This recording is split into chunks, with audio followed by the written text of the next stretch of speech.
Hey, hello guys, welcome back to Zhejiang Tongli Heavy Machine channel. My name is Richard. So on my back, you can see today we're doing a special functioning test of our incineration rotary kiln. And then one thing special about this incineration rotary kiln is this one is a tube-based friction drive incineration rotary kiln. Means it is not driven by girth gear and pinion. It is driven by the supporting rollers. So you can see the gray one is the motor. The motor connects to the flanger reducer, and then the reducer is connected to the shaft of the supporting roller. So supporting roller will turn the rotating drum device to rotate on the top.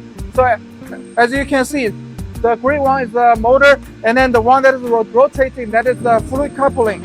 And then the blue one is the reducer. And then now you can see it is turning. And we do this functioning test to make sure when this thing arrives on site, the installation will be carried out smoothly. But usually the function test will be performed on site. So yeah, thank you guys. So basically, you can see this is the commissioning test of our incineration rotary kiln inside our workshop. So yeah, thank you guys. I want to introduce the other part of our incineration rotary kiln.